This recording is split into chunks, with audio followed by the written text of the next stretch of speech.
अस्सलामुअलैकुम, सुबह बखैर आप तमाम तर देखने वालों को अ वेरी गुड मॉर्निंग। भाई आज का जो शो है ये मेरे दिल से बहुत ज़्यादा करीब है और ये ऐसा शो है जो कि मुझे बहुत सारी जगहों पे मुझे लगता है कि मेरे अपने ट्रॉमास को ट्रिगर कर देता है।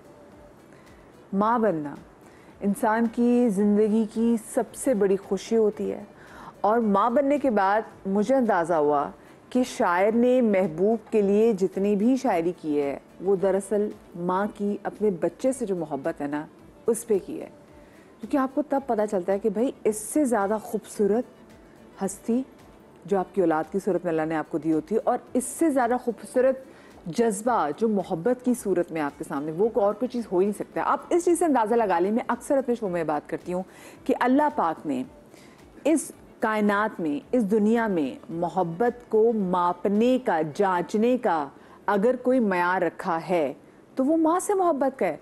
तभी अल्लाह पाक खुद भी कहता है कि मैं तुम्हें 70 माँओं से ज़्यादा चाहने वाला हूँ। तो आप इधर से अंदाज़ा लगा लें कि माँ की उससे बच्चे से मोहब्बत कितनी होती है। जिसको जब पता चलता है मैं एक्सपेक्ट कर रही हूँ, मुझे भी जब पता चलता है कि मैं एक्सपेक्ट कर रही हूँ, आप इतनी चीज़ें सोचना शुरू कर देते हैं। आप सोचते हैं कि अच्छा जी लड़का होगा तो ये नाम रखूँगी, लड़की होगी तो ये नाम रखूँगी, इसके फ्यूचर के लिए मुझे क्या करना है, अच्छा मुझे और ज़रा जम के काम करना है क्योंकि अब जो मेरी सेविंग्स होंगी वो उसकी तालीम के लिए होंगी, वो इसके अच्छे करियर के लिए होंगी। अपने लिए जो चीज़ें मैंने नहीं कही, जो ना कर सकी, वो मुझे अब इसके लिए करनी है। तो ये हर माँ सोचती है, सिर्फ ये मेरा ख्वाब नहीं होता या मेरा ख्वाब नहीं था, ये तमाम माएँ अपने बच्चों को लेके ऐसा ही सोचती हैं। और उसके बाद जब वो माँ बन जाती है तो आपको पता ना कि हमारे आसपास के जो लोग होते हैं वो और तो कुछ दें या ना दें, वो मुफ्त के मशवरे तो ज़रूर देते हैं। जब बच्चा पैदा होता है तो बजाय ये कि आप उस औरत से उसकी तबीयत का पूछें, आप उससे हमदर्दी जताएं, वो हमदर्दी जताने लग जाते हैं बच्चे से। पता की सूरत में, लो इसकी माँ को उससे प्यार होता तो ये उसको नॉर्मल डिलीवरी से पैदा करती। नॉर्मल डिलीवरी से इसने कोशिश ही नहीं की नॉर्मल डिलीवरी से बच्चा पैदा करने की। ये सबसे पहले ये बात आ जाती है कि बच्चा नॉर्मल डिलीवरी से पैदा हुआ था या फिर ऑपरेशन से, क्योंकि अगर ऑपरेशन से बच्चा पैदा हुआ तो लोग कहते नहीं इसने माँ की मकाम को कहाँ पहचाना, इसके पाँव तले कहाँ जन्नत आनी है, क्योंकि ऑपरेशन तो आराम से हो गया ना। बल्कि ऑपरेशन की हीलिंग या आज आपको डॉक्टर्स भी बताएंगे, और ऑपरेशन से अक्सर आपकी बॉडी के अंदर ट्रॉमा कितने अरसे रह जाता है, आपको आइडिया ही नहीं है इस बात का। और मैं कुछ अर्से पहले एक शो कर रही थी जनाब, उस शो में हमारे साथ एक बड़े मोहतरम हमारे गेस्ट मौजूद थे और वो बड़े फ़ख्र से बात कर रहे थे कि बड़ा अच्छा जी हुकूमत ने एक एक्शन लिया। हमने कहा क्या एक्शन लिया है? उन्होंने कहा एक्शन ये लिया है कि ये जो फार्मूला मिल्क नहीं होते ये तो निरा जहर होते हैं, उन्होंने कर दिया बैन, अब आपको फार्मूला मिल्क कहीं नहीं मिलेंगे। और मैं उनको देखूँ, मैंने कहा ये आप क्या बात कर रहे हैं? मतलब बहुत सारी माएँ जो बच्चों को फीड ही नहीं करा सकती वो फिर बच्चों को क्या देंगी? कहते झूठ बोलती हैं वो माएँ जो कहती हैं कि हमें फीड नहीं आता, ये प्रॉब्लम है, ये आज आपको डॉक्टर्स बताएंगे। तो कितने आराम से हम ऐसी तमाम तर बातें किसी भी माँ को कह जाती हैं। और आपको पता है इस फिनोमेना को क्या कहते हैं, इस टर्मिनोलॉजी को क्या कहते हैं? Mom shaming. आज हम मॉम शेमिंग के वाले से बात करेंगे। तो मॉम शेमिंग के शिकार सिर्फ वही माएँ नहीं होती जो कि काम कर रही होती हैं, मॉम शेमिंग का शिकार वो माएँ भी होती हैं जो कि हाउस वाइफ्स हैं, जो घरों पे होती हैं, जो 24 घंटे बच्चों के साथ होती हैं। जी जनाब, तो मेरे साथ शो में मौजूद हैं डॉक्टर इरम खालिद जो कि गायनेकोलॉजिस्ट हैं, मेरे साथ मौजूद है जनाब अतिया फरीद जो कि साइकोलॉजिस्ट हैं, उनके साथ मौजूद है जनाब ज़रफ़ शाह जी, एक्ट्रेस आप तमाम तो लोग जानते हैं। हमारे साथ आज मारोश मौजूद है, अस्सलाम वालेकुम मारोश। और आज हमारे साथ डॉक्टर ज़ुबाला यासर मौजूद है जो कि फूड साइंस एक्सपर्ट हैं। और जिस शो का मैंने जिक्र किया था उस शो में डॉक्टर ज़ुबाला भी हमारे साथ मौजूद थे और उसमें भी हमने बात की थी कि माँओं के पास कितनी कम चॉइसेस होती हैं और आगे जो लोग हैं उनकी चॉइसेस को क्वेश्चन करने के लिए मौजूद होते हैं। तो मेरा आप सबसे पहले आप तमाम तर ख़वातीन पहले तो अस्सलाम वालेकुम, वेलकम टू माय शो। और मुझे बताइए ये मॉम शेमिंग जो है ये क्यों इतनी कॉमन है और क्या ये हमेशा से ऐसी चलती आ रही है? आई थिंक मॉम शेमिंग की बातें तो पहले से थी लेकिन इसको एक्सेप्ट नहीं किया गया। हमारे घरों में, आसपास लोगों में, पड़ोस में, रिश्तेदारों में, बहुत सारे फ्रेंड्स में भी ऐसे लोग होते हैं जो एक मदर को कोई भी ऐसी बात या कोई भी ऐसा एक्ट करें जिससे उसको ये एहसास हो कि मैं तो ठीक नहीं कर रही या मुझे तो करना ही नहीं आ रहा या तो मेरी चॉइसेस ही गलत हैं। अगर उसको ऐसा लगता है तो that makes her under confident. फिर उसको अपनी हर चीज़ पे शक होने लगता है। अगर मुझे और आपको भी कोई बार बार कहे ये क्या पहन लिया, ये क्या पहन लिया, तो तीसरी दफ़ा हम भी किसी से पूछेंगे मैं ठीक पहनती हूँ, बिल्कुल हाँ। है ना। तो उसको अपनी काबिलियत पे ही शक होने लगता है। And no one size fits all, ये बात याद रखनी चाहिए कि एवरीबडी इज़ डिफरेंट, हर एक की अपनी प्रायोरिटीज़ हैं, और कोई भी माँ या बाप अपने बच्चे के लिए चाहे जो भी इनके सर्कमस्टांसेस हो, they always look for the best. वो हमेशा सही फैसला लेकर। अभी आप सुबह बता लीजिए, आप सुबह कोई केस भी ऐसे हैंडल करके आई? बहरहाल तो हर पेरेंट जो है वो अपने कैपेसिटी में बेस्ट के लिए देखते हैं कि जो हम बेस्ट कर सकें। अब वो उनका बेस्ट हो सकता है आपसे मैच करता हो, आपसे मैच ना करता हो। इसी तरह जैसे आपने अभी ब्रेस्ट फीडिंग की और बॉटल फीडिंग की एग्जांपल दी, तो यस देयर आर केसेस जहाँ ट्रूली मदर मिल्क नहीं है। एक तो ये होता है कि कुछ लोग कोशिश नहीं कर रहे, वो एक अलग सिनेरियो है, लेकिन आप सबको एक ही से नहीं हाँक सकते ना। जहाँ ट्रूली नहीं आ रहा है वहाँ पे क्या करें? वहाँ पे या तो फिर ह्यूमन मिल्क डोनर ले लें, जो हमारे इतना कल्चर कॉमन नहीं है। बिल्कुल ठीक है। सिंध हुकूमत ने एक इनिशिएटिव लिया था, लेकिन उस पर भी हमने देखा था कि काफी ज्यादा लोगों ने इसको बहुत ज्यादा वेल परसीव्ड नहीं किया था उस आइडिया को। तो दैट इज अनदर प्रॉब्लम। तो फिर ऐसे सिचुएशन में क्या करेंगे? फार्मूला मिल्क पे जाएंगे। ये बहुत अच्छा इनिशिएटिव था। अगर इनिशिएटिव चल जाता, बहुत से लोगों की माँ नहीं है। हम बहुत सारे ऐसे घरों में जो कि हम देखते हैं कि जहाँ पे यतीम खाने हैं, उधर भी हम कोशिश करते हैं बच्चों को फार्मूला मिल्क जो है वहाँ भिजवा, वो ज़्यादा से डोनेट करें। तो ये भी है, बहुत सारी माओं को आता ही नहीं है। डिप्रेशन में माएँ इतनी होती हैं, माएँ वीक इतनी होती हैं, उनकी अपनी खुराक इतनी अच्छी नहीं होती। एक एग्जांपल मैं और देना चाहती हूँ। जैसे मैं अक्सर इंटरेक्ट करती हूँ ऐसी मदर से, खासतौर पे यंग मदर्स हैं। अब हर यंग मदर कोई बेवकूफ़ नहीं है और ना ही वो कमज़ोर है। वो एक अच्छी पढ़ी लिखी लड़कियाँ होती हैं माशाल्लाह से, बट एक फियर होता है कि नॉर्मल डिलीवरी नहीं करा सकती, ये एग्जामिनेशन नहीं करा सकती। This is okay. मैं उनको कहती हूँ कि it is okay to be not okay. सही है, इसको एक्सेप्ट कर लें। मेरी भी कुछ खामियां कमजोरियां हैं, मैं उसको एक्सेप्ट करती हूँ कि मैं नहीं कर सकती, तो तुम कर सकते हो, मैं नहीं कर सकती। इसी तरह अगर आप ये नहीं कर सकते तो आपको इस बात का प्रेशर नहीं लेना है कि मेरे फ्रेंड्स क्या कहेंगे कि मैंने तो नॉर्मल लेबर लिया ही नहीं, मेरे घर वाले कहेंगे तो मैं तो इससे गुजरी ही नहीं। It's okay. ये वाकई मैं अक्सर लड़कियों से कहती हूँ, बिकॉज आई हैड मेरी बहुत जो डिलीवरी थी वो बहुत कॉम्प्लिकेटेड हो गई थी। वो 36 घंटे की गई थी। मैं अक्सर शो में कहती भी हूँ, आज तरह खुल के बता भी रही हूँ। तो उसमें सब कुछ ठीक था, लेकिन मेरे बच्चे की एम्बिलिकल कॉर्ड जो होती है ना, जैसे ये कॉर्ड है, कुछ बच्चे अपने गले की लपेट लेते हैं, कुछ हाथ से पकड़ी होती है, उसके अंदर गिरा थी, वो पूरी काली हुई थी। सो मैं नॉर्मल डिलीवरी की इतनी कोशिश कर रही थी और सब ठीक था, फोर्स सब, लेकिन वो बच्चा इसलिए आ सकता था क्योंकि अगर वो आता तो एक बड़ा नुकसान हो सकता था। और डॉक्टर्स ने भी कहा कि ये अल्लाह का शुक्र है। फिर जब हम दोनों की हार्ट बीट लिटरली डूबने वाली थी तो डॉक्टर ने कहा अब हम इसका सी सेक्शन कर देंगे। 36 घंटे बहुत होती क्योंकि इतनी तकलीफ नहीं ले सकती। मैं क्यों नहीं जा रही थी सी सेक्शन? मुझे डॉक्टर्स ने पहले कह दिया था, क्योंकि वही बात मैं कहती थी, मैंने तो इतनी वॉक की है कि मुझे तो नॉर्मल डिलीवरी पैदा करनी है। अगर मैं नॉर्मल डिलीवरी नहीं करूँगी तो मैं अच्छी माँ कैसे साबित होंगी? मैंने सी सेक्शन वाली माँ नहीं बनना। क्योंकि ये बातें मैं सुन रही थी कि जो सी सेक्शन वाली माएँ होती ना, वो तो बेड से लगी रह जाती हैं। ये आई एम श्योर कि आपने अपनी प्रेगनेंसी की दफ़ा ऐसी बहुत चीज़ सुनी होंगी। My was minor C section because baby का हेड फंस गया था। और उससे पहले मेरी शायद 1 से 1.5 घंटे की लेबर थी टोटल। बिकॉज वही वाली बात है कि एक्सरसाइजेस कर रहे हैं आप, कुछ जो डॉक्टर कह रही है आप फॉलो कर रहे हैं। एंड एक फोबिया होता है फर्स्ट बेबी का कि आपने सी सेक्शन नहीं कराना। उसके बाद लोग एपिड्यूरल से डरा देते हैं, तो वो भी नहीं लगवाया। तो जितनी पेन्स आई, जितनी भी चीज़ें हुई वो नेचुरल हुई, लेकिन इट वाज अ फियर। क्योंकि एक चीज़ होती है जो आपको घर से एक कॉन्फिडेंस मिलता है ना, you can do it, your friends can, no big deal. तो वो एक घर से चीज़ लैक करती है ऑल 9 months, क्योंकि वो आपका मेंटली प्रिपेयर कर रही होती है कि you have to do it and it's not a big deal.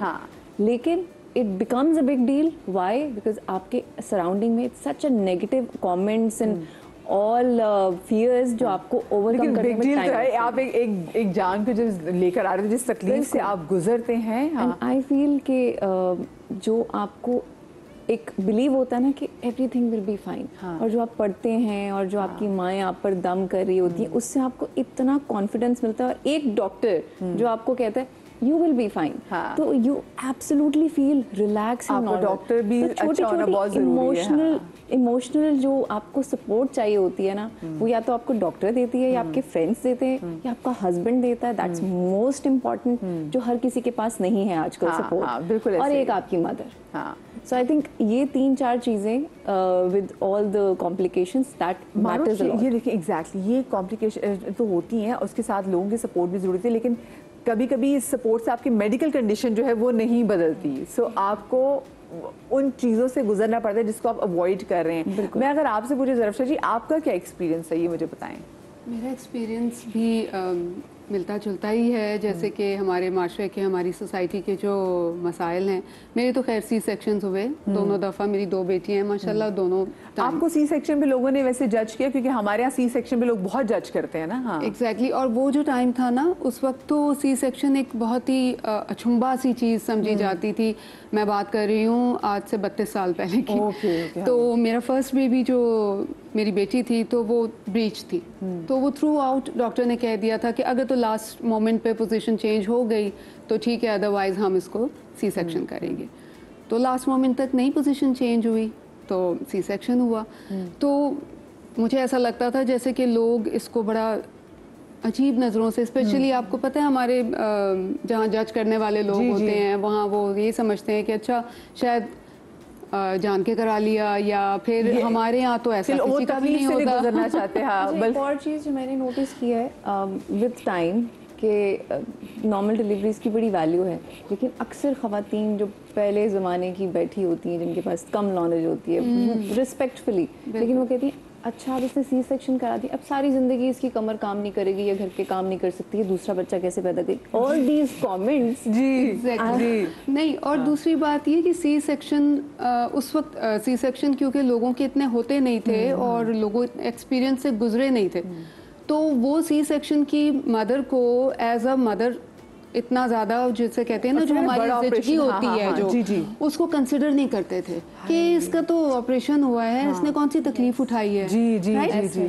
और वो तकलीफ जो पोस्ट ऑपरेटिव केयर की जो होती है वो आई थिंक, मेरा तो एक्सपीरियंस नहीं है, लेकिन मुझे लगता है कि नॉर्मल डिलीवरी से बहुत ज़्यादा प्रोलॉन्ग करती है। नॉर्मल डिलीवरी आप जल्दी हील हो जाते हैं, सेम डे आप चल फिर सकते हो, लेकिन जो सी सेक्शन की होता है उस सी सेक्शन में आपके स्टिचेस ना आप खा सकते हो ना आप छींक सकते हो, आप बच्चे को फीड नहीं करा सकते, आप इतनी मिजरेबल फील करते हैं कि आप उठ नहीं पा रहे, इनमोबिलिटी हो जाती है ना, उठ नहीं पा रहे, और आपका बच्चा रो रहा है दूध के लिए और आप उसे दूध नहीं पिला पा रहे क्योंकि आप खुद इतने फ्रजाइल हैं कि आपको समझ ही नहीं आ रही कि आप अपने लिए क्या करेंगे और अपने बच्चे के लिए क्या करेंगे। मैं डॉक्टर साहब मैं एक वीडियो देख रही थी और उस वीडियो में था कि सी सेक्शन के बाद जो आपकी बॉडी में शिवर्स होते हैं वो इतनी जो देख रहा हूँ ना, मैं स्पेशली कहती हूँ कि बंदों को तो ज़रूर जाना चाहिए। अब हमारे पाकिस्तान में बहुत सारे हॉस्पिटल्स में अलाउ करते हैं कि वो ज़रूर जाते हैं कि रूम में, डिलीवरी रूम में, ताकि वो देख सकें कि एग्जैक्टली ये किस किस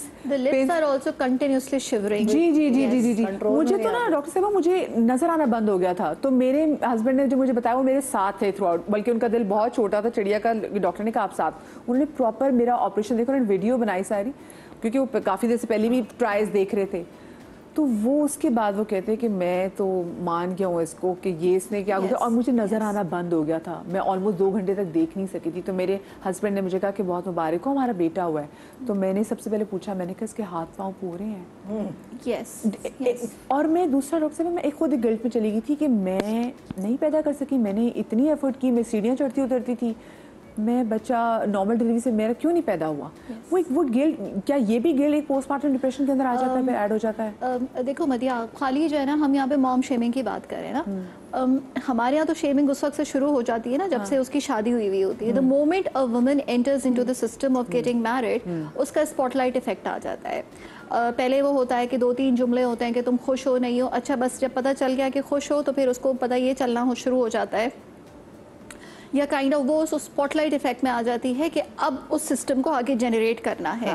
तो she is not been given the choice कि उसको कब माँ बनना है और क्या उसकी कितनी ख्वाहिश है, उसकी फिजिकल कंडीशन, उसकी मेंटल कंडीशन कितनी है कि वो माँ बन सकती है या नहीं है। तो वो तो शेमिंग उस वक्त से शुरू हो जाती है। If you divide the mom shaming into like 3 parts, एक तो ये होती है कि वो जब सिस्टम में एंटर हुई, मैरिटल सिस्टम में, उस वक्त से ही शुरू हो गई ना।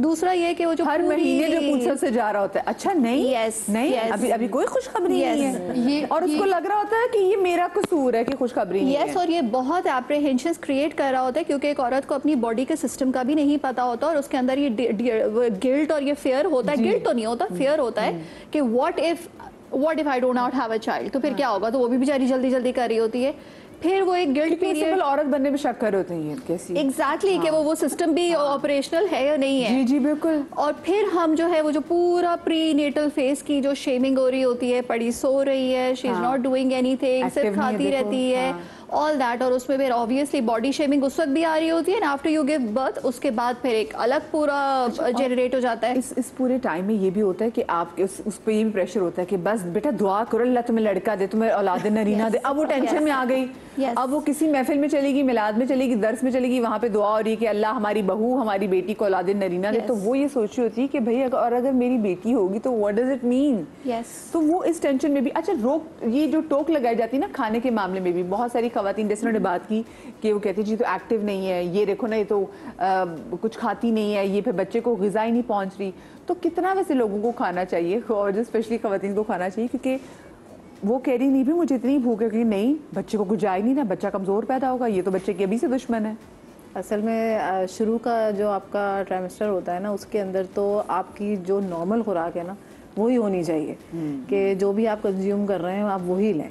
लेकिन उसके बाद जैसे जैसे आपका सेकंड और थर्ड आता है तो फिर आपकी खुराक थोड़ी बढ़ना शुरू होती है। अब अमूमी तौर पे उस वक्त पे कुछ क्रेविंग्स जो है ना वो कंट्रोल में नहीं आ रही होती हैं। हम कहते तो ये हैं कि हमें बहुत हेल्दी खाना चाहिए, हमें सैलेड्स खाने चाहिए, फ्रूट्स खाने चाहिए, तो कुछ हद तक तो बंदा कर लेता है, लेकिन वो क्रेविंग्स कंट्रोल में नहीं होती इंसान के।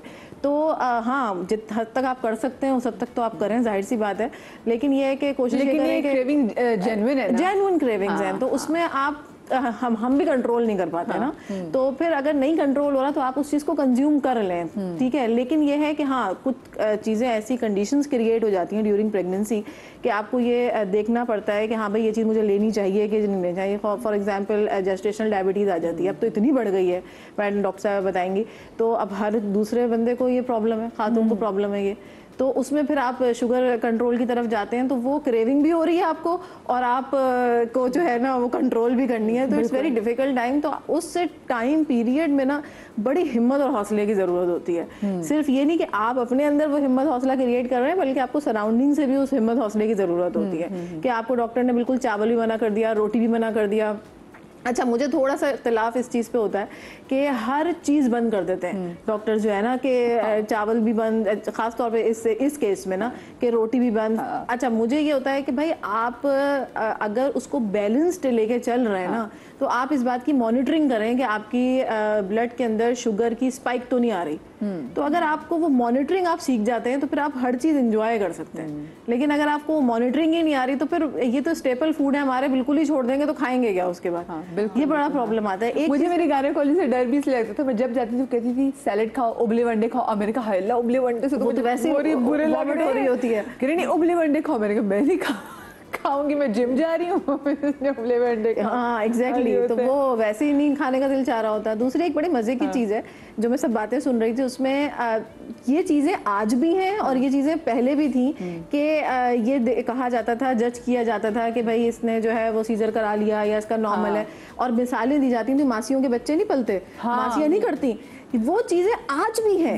लेकिन मसला क्या है कि स्क्रीनिंग बढ़ गई है और उसकी वजह से हमें अब पता ही चलने लगा कि कितनी माएँ मर जाती हैं, कितने बच्चे मर जाते हैं इन चीजों के दरमियान में। पहले ये चीजें पता नहीं लगती, मोर्टेलिटीज का एग्जैक्टली आइडिया नहीं था। अच्छा, मैं यही बात को मैं आगे बढ़ाऊंगी, लेकिन अभी छोटी सी मुझे ब्रेक लेनी है। ब्रेक के बाद हाजिर होते हैं, तो मैं इन सब माओं के अपने एक्सपीरियंसेस भी इनसे पूछूंगी, कहीं में जाइएगा।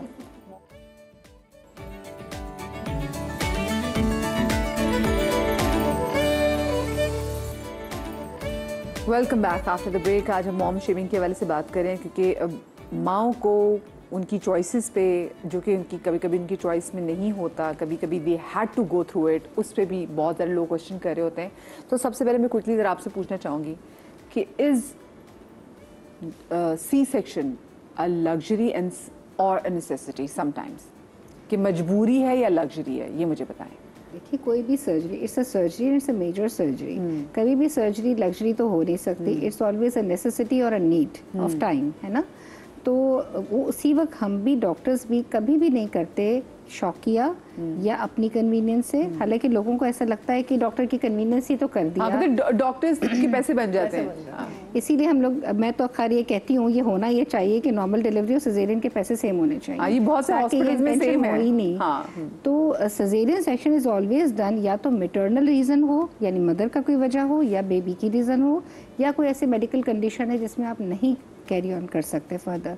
अदरवाइज़ नहीं, बिकॉज उसके भी अपने नुकसानात हैं, उसके भी जहाँ फ़ायदा है वहाँ नुकसानात भी हैं। बिकॉज जब आपको एनेस्थीसिया मिलता है उसके रिस्क होते हैं, स्पाइनल आपके पीछे एक बैक में इंजेक्शन लगता है, वो कभी कभी आपको तो कुछ अरसे के लिए पेन की कंप्लेन हो सकती है, लेकिन ऐसा नहीं होता जो काफ़ी लोग कहते हैं कि जी सालों साल पेन चल रहा है, वो नहीं होता।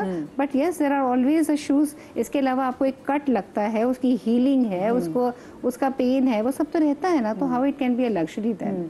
अच्छा, एपिड्यूरल के बारे में मुझे बताएं कि क्या एपिड्यूरल जो है इसके कोई जिस्मानी तौर पे, जैसे आपने कहा कि ऐसा नहीं है कि जिस्मानी के नफ्सियाती तौर पे भी इसके कोई इश्यूज होते होंगे एपिड्यूरल के, आपने देखा? मतलब नफ्सियाती इशू तो हर चीज़ के ही है ना। हाँ। इसीलिए जब मॉम की जो ये एक पूरा एक सफ़र है ना ऑफ बिकमिंग अ मॉम, और फिर तो वो एक लाइफ लॉन्ग ही चल रहा होता है। तो उस सफ़र की शुरुआत में क्या एक माँ को ये हक़ नहीं होना चाहिए कि उसकी क्या चॉइसेस हो? अच्छा, अलमिया ये है कि बिकॉज़ जब पहली दफ़ा आप पेरेंट बन रहे होते हैं तो नई बच्चियों को ख़ुद भी they are not that much aware. और जैसे अभी डॉक्टर इनाम ने भी कहा कि आगा खान में क्लासेस होती हैं, एक तो नंबर 1 कि हाँ ये वाली जो है ना कि prenatal and postnatal care और ये सारी चीज़ें जो हैं उसके एक अवेयरनेस कैंपेन्स, और इतना उसको आम करें कि every woman along with her husband has the opportunity to attend those classes, और वहाँ पे उसका वो एक हिस्सा बने ताकि जितनी अवेयरनेस आएगी तो पता चले कि माँ किन पता चीज़ों चलेगा। मराहल से लेकिन गुजरती बहुत है। सारी चीज़ों में ये भी हो रहा होता है कि जब आप खुद एक्सपीरियंस कर रहे होते हैं तो पहला बच्चा तो एक्सपीरियंस ही हो रहा होता है, उसके बाद फिर आप और प्रिपेयर्ड होते हैं फॉर द नेक्स्ट बेबी कि अब मेरी क्या चॉइसेस होती हैं। अगेन उस पर भी आपकी जो डिलीवरी का मोड है उसमें भी तो मॉम शेमिंग कितनी हो रही होती है कि whether you are opting for a normal delivery, whether you are opting for a caesarean, और एपिड्यूरल की लाने में भी जी, और एपिड्यूरल का तो स्पेशली लोग कहते हैं तुमने एपिड्यूरल लगवा ली तो तुम्हें क्या पता तुम कौन किस दर्द से गुजरी हो। क्या किस दर्द से गुजरी हो, और फिर उसके बाद का जो है कि वो नर्सिंग मदर है नहीं है, कितना तुम्हें कितना खाना चाहिए, एंड फिर उसके बाद उस नर्सिंग के लिए भी जो है they start feeding the mother like anything कि तुम खाओगी तो दूध बनेगा, खाओगी तो दूध बनेगा। I mean there is no stopping of how people are experimenting with that new mother. और मुझे सबसे दुखी होता है कि माँ से हमदर्दी नहीं, बहुत सारी जगहों पे देखा है कि माएँ इतनी स्ट्रेस में चली जाती है बच्चा पैदा करने के बाद, क्योंकि बॉडी भी स्ट्रेस में होती है कि वो बच्चे को फीड नहीं करा पाती। खाली स्ट्रेस नहीं ना, वो पेरीमार्टम डिप्रेशन भी तो उनके पास आ रहा है ना। खाली हमें तो सिर्फ पेरीमार्टम डिप्रेशन का पता है, पेरीमार्टम एंजाइटी भी तो आ सकती है। दोनों चीजें आ रही है ना, because you are unable to take care of the child. आपकी अपनी नींद पूरी नहीं हुई हुई है, आपकी अपनी फिजिकल जो है वो वीकनेस इतनी हुई हुई है, हार्मोनल इम्बैलेंसेस की वजह से आपके जो है वो सारे न्यूरो ट्रांसमिटर्स इम्बैलेंसेस हुए हुए हैं, आप depression anxiety you are bound to go through that. तो अब आपको अपनी ही केयर करनी आ रही है तो आप कैसे वहाँ पे करेंगे? और फिर आपसे एक्सपेक्टेशन ये है कि आप रात में भी जाग के सारे बच्चे के काम करो, आप नर्स भी उसको कराओ, सब कुछ करो, और फिर एक हफ्ते के बाद उसको ये भी सुनने को मिलता है कि ये तो पूरा दिन सोती रहती हैं। पीपल डोंट केयर कि वो बेचारी रात भर जागी हुई है। सबसे मजे की बात ये भी होती है, लोग कहते हैं ना कि बच्चे के टाइम जब बच्चा सोए तब सो जाओ। हो ही नहीं सकता। फिर वो कि वो हो ही नहीं सकता, माँ बेचारी से। इसलिए लोग कहते हैं कि बाहर के ममालिक में खवातीन ज़्यादा जल्दी डिप्रेशन में चली जाती है क्योंकि उनके पास कोई हेल्प नहीं होती। हमारे यहाँ फिर जो एक मैं कहती हूँ छिले वाला कॉन्सेप्ट है वो औरतों को बहुत हेल्प करता है। सो आपने वो टाइम गुजारा है? मेरा पर्सनल एक्सपीरियंस जो चिले वाला था वो बहुत ही अजीब था, क्योंकि मैं वही बता रही हूँ कि सी सेक्शन को लोग बहुत एक अलग चीज़ उस वक्त समझते थे। तो मेरी जब फर्स्ट बेबी हुई तो भी मुझे चिले वाली जो नखरे थे वो नहीं उठवाए गए। मेरी मदर ने मुझे रखा तो मेरे इन लॉज वालों ने कहा कि घर भेज दो, कि भाई घर आ जाए। अम्मी ने कहा कि नहीं जी वो तो अभी उसके 40 डेज़ होंगे, तो ज़्यादातर सबने यही कहा कि भाई कौन से 40 डेज़, वो तो नॉर्मल डिलीवरी में होते हैं। ओह माय गॉड, लड़की चिल्ले में तो ज्यादा जरूरत होती है। तो जी वो तो सी सेक्शन हुआ है, इसमें कौन सा चिल्ला होता है, पुरानी बातें हैं चिल्ला विल्ला। तो खैर मतलब लेकिन ये कि वो चीज़ें होती हैं जो बड़े कहते हैं वो होती हैं। मेरी सेकंड बेबी की टाइम पर भी जब मेरा बेबी हुई वो सी सेक्शन से हुई, और वो मेरे ख्याल 1 मंथ की भी नहीं थी, और मेरे हस्बैंड जो थे वो लाहौर में थे। मुझे लाहौर जाना पड़ गया विदिन 40 डेज़। मैं मेरे ख्याल वो कुछ डेज़ की थी, और मैं जब ट्रैवल किया अम्मी कहने लगी नहीं जाना बीमार हो जाओगी, ये है वो है। मैंने कहा नहीं अम्मी जाना है तो जाना है, क्योंकि हस्बैंड वहाँ पे अकेले हैं। हालांकि फैमिली थी बट उनको सपोर्ट चाहिए मेरी। तो वो ट्रैवलिंग हुई, मुझे नहीं पता अल्लाह के काम होते हैं, बट मैं वहाँ गई, वहाँ मैं जाते ही इतनी बीमार हुई, मुझे चिकन पॉक्स हो गया। चिकन पॉक्स हो गए, और जब चिकन पॉक्स हुए तो इतने ज़्यादा हुए कि मेरा पूरा फेस जो था वो कहीं से मेरा फेस नज़र नहीं आ रहा था। और मैं इतना डर गई कि मेरी ये 20 डेज़ की बेटी है, मैं इसको फीड कैसे करवाऊँ। अच्छा, इतनी अवेयरनेस नहीं थी उस वक्त। अब तो कहते हैं कि आप बीमार हैं, आपको कुछ भी है, आपने बच्चे का फीड नहीं छुड़वाना। ठीक है, मैंने अपनी बेटी का फीड छुड़वा दिया कि मैं तो इस काबिल नहीं हूँ, मैं तो बीमार हूँ, पता नहीं मेरा फीड भी इसका लायक है कि नहीं कि मैं अपनी बच्ची को दूँ या ना दूँ। मैंने उसका फीड छुड़वा दिया, उसको टॉप फीड डाल दिया। उसका नतीजा ये निकला कि वो मेरी बच्ची बेचारी इतनी इम्यूनिटी उसकी कमज़ोर हुई कि वो मतलब ऑन एंड ऑफ जब तक वो माशाल्लाह ग्रो नहीं कर गई टीन एज तक, वो मौसम बदलता था वो बेचारी बीमार, मौसम बदलता था वो बीमार। मैं उसको हर वक्त उसकी केयर ही करती रहती थी, जैसे किसी छोटे बेबी के कर रहे हैं कि तुम ये ना खाओ, तुम ये ना पहनो, तुम बीमार हो जाओगी, क्योंकि उसको फीड नहीं मिला। तो उसकी इम्यूनिटी में और बड़ी बेटी की इम्यूनिटी में बहुत फ़र्क। लेकिन आपको वैसे क्या इस पर सुनने को मिला कि अगर आपने फीड चेंज कर दी? नहीं, उस पे नहीं मिला, उस पे नहीं मिला इतना मुझे, लेकिन ये है कि और आप या फिर आपको खुद रहा कि आप नहीं करा सकते? मुझे बहुत अफसोस था कि मैं इसको फीड नहीं करा पा रही। यहाँ पे मॉम गिल्ट भी आ जाता है। It's not only mom shaming, बहुत गिल्ट। फीडिंग इतना जो गिल्ट मॉम को खुद होता है ना, वो जो सेल्फ गिल्ट होता है, वो मेरे ख्याल में दूसरे से ज्यादा आपको खुद ही हो रहा होता है। हाँ बिल्कुल। लेकिन मैं आपसे भी डॉक्टर साहब पूछना चाहूँगी कि जैसे ये जो प्री मार्टम की बात कर रहे हैं और पोस्ट मार्टम की उसकी पार्टम की बात करते हैं, जो होता है जो डिलीवरीज के बाद, हम लोगों को उस वक्त ऐसा कोई आइडिया नहीं था कि ऐसी कोई चीज़ें होती हैं कि मतलब डिप्रेशन या कोई हाँ कुछ होता है। लेकिन आजकल जो है, अब मुझे तो याद भी नहीं आता कि हमने किस तरह वो टाइम गुजार लिया, काम करते हुए सब कुछ करते हुए गुजर गया। और वही बातें हम अपने बच्चों को भी एट टाइम्स कह देते हैं कि अरे भाई तुम लोग क्या ये लेके बैठ गए हो। लेकिन जो आपने फीड वाली बात की ना, और आपने कहा कि देखिए ये मैं आपसे पूछना चाहूँगी, मुझे बताएं कि ये क्योंकि हम लास्ट टाइम जब शो पे थे तो ये बात छिड़ी थी और हमारे गेस्ट ने उनको नहीं इल्म था, वो खुद देखिए आदमियों को इल्म नहीं होता, आदमी जो सुनते कह देते हैं, तो उन्होंने बड़े फ़ख्रिया जो बात में कही कि जी ये फार्मूला मिल्क जो है ना बस ये मार्केट से बैन हो गया। मैं बड़ी परेशान हूँ कि भाई फिर जो बाकी बच्चे जो माई फीड नहीं करा सकती, तो क्या औरत में ऐब है वैसे कोई कि अगर औरत अपने बच्चे को फीड नहीं करा पा रही, क्या इसको ऐब कंसिडर किया जाता है? हमारे यहाँ तो तसव्वुर किया जाता है हमारी सोसाइटी में तो। लेकिन ये है कि बहुत सारी ऐसी कंडीशंस आ जाती हैं जिसकी वजह से आप फीड नहीं करा पा रहे हो, तो फीड आ ही नहीं रहा होता, कराएंगे कैसे आप? हाँ। तो उन कंडीशंस की वजह से फिर आपके पास कोई ऑल्टरनेट नहीं है ना। ऑल्टरनेट एक यही रह जाता है कि आप जो है, और डॉक्टर खुद ही रिकमेंड करते हैं कि डब्बे का दूध लिख के देते हैं कि आप ये वाला दूध इसको जो है वो कहीं माओ की फीड से बच्चे का पेट नहीं भर रहा होता। अक्सर बेशतर माएँ कमजोर होती हैं, तो असल में वो दूध की कंसिस्टेंसी भी होती है ना, तो वो भी कहा जाता है कि वो भी निकाल के आप चेक करें कि अगर वो बहुत ही ज्यादा आपको हल्का नुमाया लग रहा है कि बिल्कुल पानी की तरह है बिल्कुल, तो वो उसका मतलब है उसके अंदर न्यूट्रिएंट्स बहुत कम है। तो वो भी एक सिखाते हैं डॉक्टर्स के जो है वो दूध की कंसिस्टेंसी चेक करें कैसी है। अब आप इस तरह तो यार मासियां जो हैं वो अपने बच्चों को फीड कराती हैं हर वक्त, तो वो तो उनके बच्चे फिर बहुत हेल्दी हो जाने चाहिए। वो खुद भी कमजोर और बच्चे भी इंतहा से कमजोर, इसलिए कि फीड में है ही नहीं वो ताकत।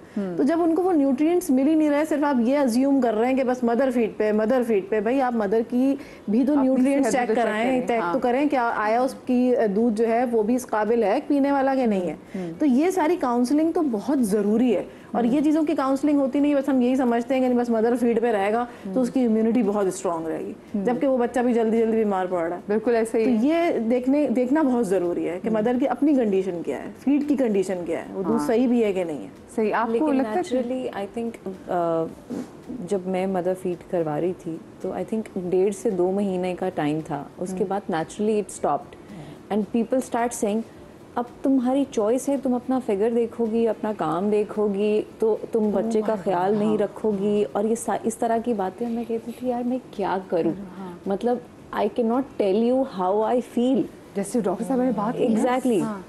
और उस वक्त रोना भी आता है, उस वक्त फ्रस्ट्रेशन भी होती है, और वो रोना भी ऐसा होता है कि तो मगरमच्छ के आंसू हैं, ये तो अब जान छुड़ाने के बहाने ढूंढ रही है एंड ऑल दैट।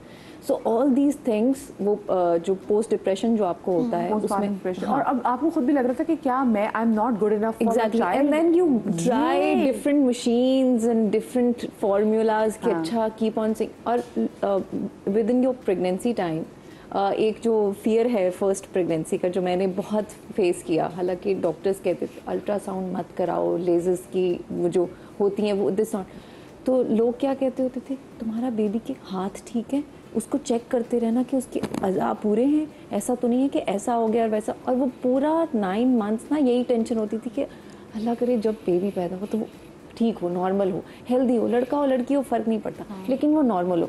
तो ये डिप्रेशन जो आई थिंक आपको पूरा 9 मंथ्स में मिलता है, वो कहीं ना कहीं आफ्टर में कहीं ना नजर आता है, वो नजर आता है, और आई थिंक उसकी वजह से समहाउ आपकी फिजिकल कंडीशन पे इफेक्ट होता है, including your feed, including your mind, including how you taking care of the kid, and an expectation ये होती है कि you are taking care of the baby, you have to take care of the kitchen also, you have to take care of the husband also, and then तुम कर क्या रही हो?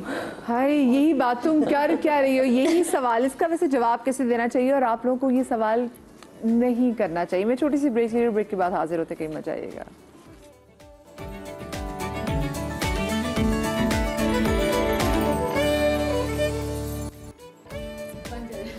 जी, welcome back after the break. और क्योंकि doctor साहब हमारे साथ मौजूद थे, और क्योंकि हम बात कर रहे थे ज़रा ब्रेस्ट फीड के हवाले से भी, क्योंकि उस पर बहुत ज़्यादा जज किया जाता है। एक तो देखिए, मैं ये कहना चाहती हूँ कि वो ख़वातीन जो कि घरों से बाहर निकल के काम कर रही होती हैं, यकीन माने उनके भी बड़ा, और अगर वो नर्सिंग मदर्स हों उनके लिए वो पूरा टाइम गुजारना बड़ा मुश्किल होता है।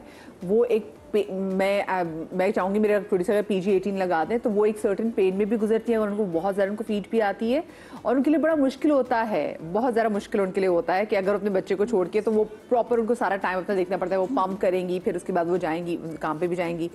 बहुत सारी जगहों पे अगर आपको आपके वर्क प्लेसेस पे प्रेशर मिल रहा है नौकरी का, तो वो उस टाइम पे भी जो है उसके लिए बच्चे को फीड कराना मुश्किल होगा। कौन सी ऐसी सिचुएशंस है जिसमें औरत के लिए मुझसे मुश्किल हो जाता है बच्चे को फीड कराना, ये बताएगा।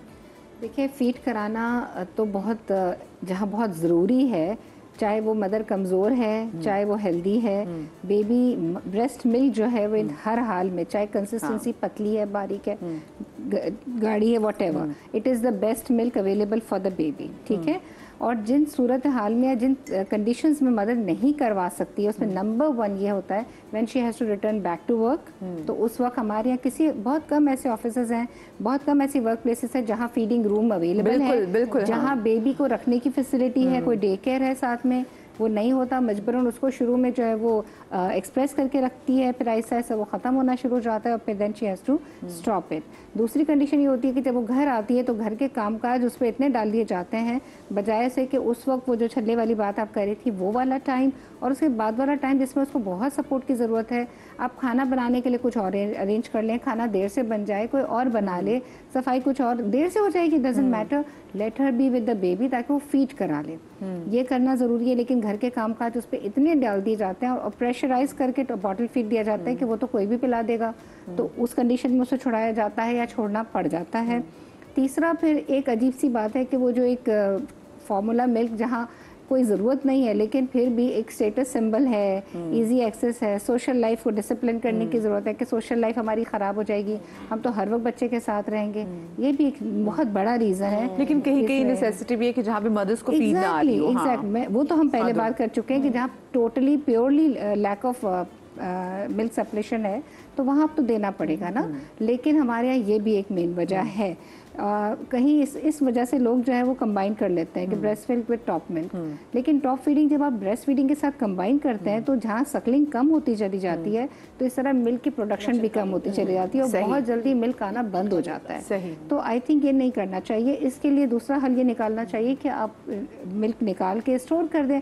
आप उसको रूम टेम्परेचर पे 4 आवर्स रख सकते हैं, फ्रिज में 4 आवर, फ्रिज में जो है वो तकरीबन आप मेरे ख्याल से 1 डे तक रख सकते हैं। डीप फ्रीजर में आप 6 महीने भी रख सकते हैं। तो यू कैन स्टोर दैट, आप उसको एक्सप्रेस आप करके दे दें, काम पे भी जा रहे हैं तो। लेकिन ये कि definitely this all cost time and money both, तो वो सपोर्ट के बगैर मुमकिन नहीं। मनी एग्जैक्टली, क्योंकि आपके पास अच्छी मशीन होनी चाहिए। अच्छा, एक और चीज़ जिसमें माओं को बहुत ज़्यादा वो शेम किया जाता है, तूने बच्चे का सर नहीं अच्छा बनाया, सर बनाओ उसकी तुमने नाक नहीं ऐसे दबाई।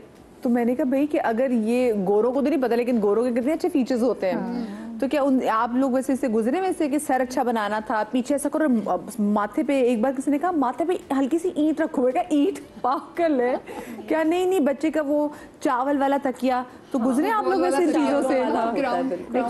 जिसके अंदर खड्डा होता है, हाँ, उस पे भी माँ को जज किया जाता है कि अगर बच्चे का सर ना ठीक बने, तो क्या आप लोग इस चीज से गुजरे? बिल्कुल, आई थिंक हर दूसरी फैमिली इसी चीज़ से गुजरती है। वो चावलों का जो एक वो है तकिया सा, वो पहले ही आपको डिलीवर कर दिया जाता है कि जैसे ही पैदा होगा तो सबसे पहले हम इसी के ऊपर इसको लटाएंगे, और लेफ्ट से करना है, राइट से करना है, तो गोल होना चाहिए सर, कल को टेंट कराएंगे तो इसका सर अच्छा बना यूं सीधा यूं, तो मुझे तो यूं बच्चे का पीछे सर यूं सीधा, मैंने कहा तो एबनॉर्मल लगेगा यूं सीधा ना।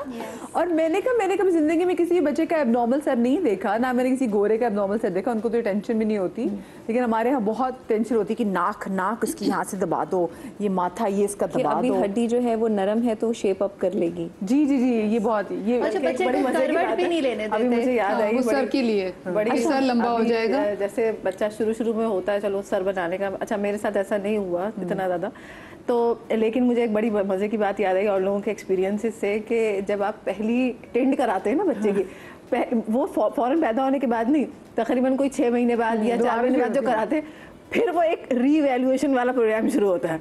जब वो बच्चा गंजा होकर सामने आता है, वहां से पता चलता है बच्चे की टेंट कैसी बनाई है, आपने सर कैसा, आपने सर कैसे, वो भी एक बहुत मजे का सिनेरियो होता है ना, उस वक्त भी कमेंट्स होते हैं कि उससे पता चलता है कि कैसा सर बनाया था। अच्छा, मैंने ये देखा है, लोग जो खवातीन आती है ना, जो खानदान की बुजुर्ग प्यारी से आंटी होती है, उनको जज नहीं, अब वो क्योंकि उनकी कंडीशनिंग ऐसी हुई है, वो बच्चा गोद में पकड़ते साथ सबसे पहले ना उसकी टोपी उतारती है, फिर उसका सर देखती सर नहीं चंगा बनाए बेटा, एंज करके दबाई दे। अच्छा भाई, बच्चा परेशान हो रहा है कि ये मेरे पे क्या जुल्म हो रहा है, बच्चा एक ट्रॉमा में जा रहा है। एक और चीज़ है जो करवट बच्चे को करवट नहीं लेने देते। मेरी बेटी जब पैदा हुई थी तो वो करवट लेकर सोती थी या वो उल्टा सोती थी, और वो आज तक उल्टा ही सोती है। तो जब मैंने पिक्चर्स ली और फैमिली ने देखा कि कुछ ऐसा, इसका बाजू टेढ़ा हो जाएगा, इसका ये हो जाएगा, ये कल को इसकी चिकन लेग्स हो जाएंगी, ये भी कोई टर्म है इनकी। और कुछ बच्चे तो इतने मतलब वो नेचुरल उनके अंदर एक होती है इंस्टिंक्ट कि उन्होंने ऐसे ही सोना है। हाँ। आप उनको कैसे मतलब फोर्स कर सकते हो कि नहीं बेटा, बच्चा उसको तो पता भी नहीं है कि तुमने ऐसे सोना है। हम इतने बड़े हैं, हमें जब सोने का दिल चाहता है, हमें जिस पोजीशन में सुकून मिल रहा होता है हम उस पोजीशन में सोते हैं। हम एक बच्चे को मजबूर करते हैं कि नहीं तुम उसका सर ऐसे रखना है, और बल्कि अब तो डॉक्टर्स मेरा ख्याल है मना करते हैं बच्चे को सीधा लिटाने से, कि वो जब फीड होता है वो चोक हो जाते हैं बच्चे, तो अब तो करवट लेकर ही बच्चों को सुलाने के लिए कहा जाता है। अब तो चीजें बहुत चेंज हो गई हैं जो हम भी देखते हैं, हालांकि मैं अभी तक देख रही होती हूँ just for the sake of knowledge, कि हाँ कभी इंसान को पता हो कि जिंदगी में और अच्छा मशवरा दे सकते हैं। सिर्फ तकिए के लिए भी नहीं है, लाइक वो जैसे ही पैदा होता है, they wrap the baby so tight, so tight कि उसके बिल्कुल वो पैर भी बिल्कुल सीधे हो, वो हाथ भी वो बिल्कुल रैप करके, और चाहे जितनी गर्मी हो कुछ ना हो, मतलब आपने उसको जितना कवर कर सकते हैं करें, नहीं दैट्स अ ह्यूमन बेबी, उसको भी तो उतनी ही गर्मी लग रही है ना जितनी आपको लग रही है। हमारी लैंग्वेज में इसको गुंदक कहते हैं, गुंदक। गुंदक चादर के अंदर लगे सेफ्टी पिन से उसको बांध दो। जी, एक छोटा होता है, लेकिन बच्चा वो काफी अरसे तक बच्चे को बिल्कुल ऐसा लपेट के बच्चा यूं अकड़ा सा बैठा होता है, कहते नहीं ये बच्चा बढ़ रहा है, चला ही नहीं सकता। इससे क्या होता है मुझे बताएं। वैसे इसमें जो कॉन्सेप्ट है ना पीछे, वो ये है कि जब इंट्रा यूट्राइन बेबी था तो baby was like hugged inside, ठीक है, तो वो कडल करके था, तो बेबी को फीलिंग ऑफ प्रोटेक्शन होती है। तो जब वो बेबी को रैप करके रखते हैं तो दैट फीलिंग सस्टेन्स, वो बेबी को लगता है कि कंसिस्टेंटली मैं कडल दूं या मैं मुझे किसी ने थामा हुआ है, तो वो बेबी को एक रिलीफ देता है। तो that is the only concept behind it, and I think मैंने देखा है हमारे यहाँ भी इसी तरह करते हैं, हॉस्पिटल में भी, अब नर्सरी में देखे ना तो रैप करके रखते हैं। अच्छा, रैप करने की वजह ये है कि बेबी काम डाउन रहता है, बेबी अच्छे सोता है। डॉक्टर साहब, बच्चा इतना फ्रेजाइल भी होता है तो वो तो अच्छा रैप, लेकिन वो जो उसके अलावा हम देखते हैं कई महीनों तक बच्चा अगर 8-9 माह के बेटे, तो लोगों की कोशिश होती है इसको लपेट दो। नहीं, वो तो खैर बच्चा रोली पोली बना होता है। और वैसे एक चीज है कि जो बड़े बूढ़े कहते हैं ना, बहुत सारी चीजें ठीक भी हैं। हाँ, ऐसा नहीं है। हाँ। अब जब जैसे जैसे आगे आप बढ़ते चले जा रहे हैं ना, बहुत सारी चीजें जब आपके सामने आती हैं तो आप रियलाइज करते हैं कि नहीं ये चीज सही थी। जैसे आप गोद में ले रहे हैं बच्चे को, उसका हाथ पीछे से निकल गया है, तो वो वाकई बच्चे को टेढ़ा हो रहा है, आप उसको सही करें तो सुननी भी चाहिए बहुत सारी चीजें। और वो बहुत सारी चीजें एक्सपीरियंस, हम इतने एक्सपीरियंस्ड आहिस्ता आहिस्ता होंगे, तो जो चीज वो एक्सपीरियंस करके गुजर गए ना, तो उसका कोई मोल नहीं है। नहीं, आई डू बिलीव कि वो चीजें जो बड़ों ने बातें की हुई उनमें कहीं ना कहीं लॉजिक है बिल्कुल, ऑफ कोर्स। अच्छा देखिए, सबसे पहले जो बड़े बुजुर्ग हमें जो 40, अब खैर वही बात, बड़े बुजुर्ग बाद में आपको ये भी कहते हैं कि नहीं जी बेड से नहीं बैठना, लेकिन जो 40 दिन का जो तस्वुर था, देखिए इन यूके वो कहते हैं, इन स्कॉटलैंड वगैरह में कहते हैं कि your grave is open till 40 days, वो ये कहते हैं। तो उसमें आपकी केयर बहुत ज़रूरी है। तो मैं चाहूँगी डॉक्टर साहब, ये जो 40 डेज़ का जो तस्वुर है हील होने का, तो ये कितना इम्पोर्टेंट है, और मेरे ख्याल से कितना ज़रूरी है कि वो जो नई लड़की माँ बनी है उसको एज अ प्रिंसेस ट्रीटमेंट दें। वो प्रिंसेस ट्रीटमेंट वाकई बहुत ज़रूरी है, बिकॉज उसमें मदर को वक्त मिलता है अपने बच्चे के साथ वक्त गुजारने का। मैं ये हमेशा कहती हूँ कि ये वो टाइम है जिसमें आप भी सीख रहे हो, बच्चा भी सीख रहा है। आपको नहीं पता हाउ टू हैंडल, आपको नहीं पता हाउ टू ब्रेस्ट फीड, आपको नहीं पता how to do things normally, और अपने काम के साथ इसको कैसे सेटल करना है। ये 6 हफ्ते अल्लाह मैंने बहुत इंपॉर्टेंट दिए हैं कि उस माँ को मिले जो वो अपना सारा वक्त उस बच्चे के साथ लगा दे, और फैमिलीज़ को चाहिए कि वो उसको रिस्पेक्ट करें इस टाइम को, उसको सपोर्ट करें। इसमें ज़्यादा से ज़्यादा क्या होगा, थोड़े घर के कामकाज ही करने पड़ जाएंगे ना, थोड़ी हेल्प ही करनी पड़ेगी, लेकिन एक दफ़ा वो बॉन्डिंग डेवलप हो जाए, एक दफ़ा वो सिस्टम सेट हो जाए, तो आगे की चीज़ें बहुत आसान हो जाती हैं। बस इतना सब्र और करना है। हाँ, और मीन वाइल अगर उसका सिजेरियन है या नॉर्मल डिलीवरी है, दोनों सूरतों में स्टिचेस होते हैं, वो हीलिंग हो जाती है, she gets back to normal. जब वो हेल्दी होगी मेंटली एंड फिजिकली, तब वो बच्चा भी स्ट्रांग होगा और वो फैमिली भी स्ट्रांग। अच्छा, कोई ऐसी मिथ्स जो कि मिथ्स हैं और हमें अभी तक पता ही नहीं है और हम अभी भी माओ को उन पे फोर्स कर रहे हैं? ये नहीं खाना, दालें नहीं खानी, सही कह और दूध नहीं पीना, पानी नहीं पीना, पेट बाहर आ जाएगा। हाँ, यहाँ तक होता है। नहीं, और कहते सिप सिप करके पीने, पानी नहा के। अच्छा, और नहा के बच्चे को दूध नहीं पिलाना, और नहाना नहीं है।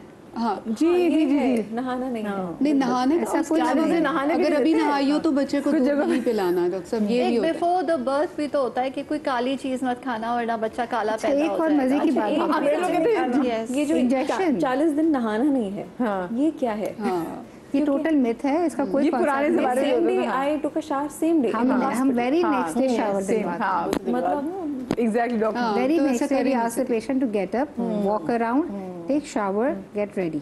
और जो एपिड्यूरल की आप बात करी थी उसका बताएं।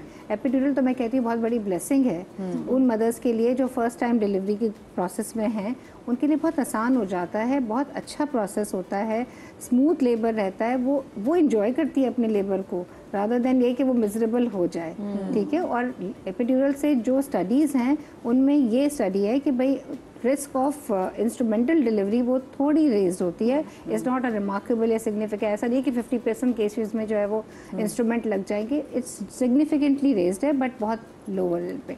इसके अलावा ऐसा नहीं कि ना सिजेरियन सेक्शन रेट बढ़ता है ना कोई और कॉम्प्लिकेशन है। मेरे पास पेशेंट्स आते हैं साल तक, वो जब से एपिड्यूरल लगा था ना तब से कमर का दर्द नहीं गया।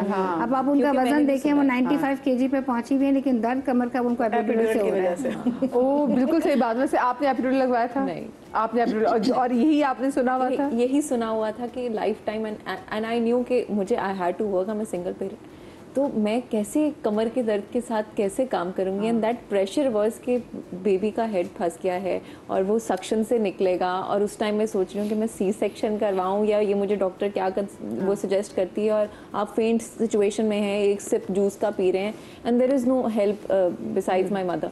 तो वो उस वक्त all in all was doctor कि doctor please you do and take decision of your own. जहाँ आपने मिथ्स की बात की ना, वहाँ खाने पीने के अलावा बहुत सारी फैमिलीज ऐसी भी हैं जो कहती हैं ये भी नहीं करो, उठो भी नहीं, ज़मीन पे भी नहीं बैठो, काम नहीं करो। इट्स भाई मैं से कहती हूँ हड्डियाँ कच्ची होती हैं और वो कहते हैं ऐसे बस आपने भी आप ऐसे बस लेटे बैठे रहें या ग्लूड टू बेड हो हैं। या ग्लूड टू चेयर हो, ऐसे नहीं होता। Pregnancy is a physiological condition, it's a normal physiology, इसमें कोई बीमारी नहीं है। आपको रूम अराउंड करना है, लिसन टू योर बॉडी, जहाँ आपकी बॉडी आपको कहती है कि नहीं आपको तकलीफ हो रही है आप वो छोड़ दें। अच्छा, खाना ये मुझे बताइए, खाना नफ्सियाती तौर पे जैसे अगर हम वैसे डाउन होते हैं, हम कहते हैं चलो भी, जैसे मुझे रात को है कि मैंने एक चाय पी ली तो मेरा मूड अच्छा हो जाता है, मैंने अपनी पसंद का मीठा खा लिया तो मेरा मूड अच्छा हो जाता है, तो नफ्सियाती तौर पे आपकी पसंद की चीज़ जो आप खाना चाह रहे हैं वो आपको कितना रिलीफ देते हैं? वो तो डेफिनेटली जो भी आपकी पसंद की चीज़ होगी, आपका पहनना ओढ़ना एवरीथिंग कम्स इन दैट, वो तो आपको रिलीफ देती है।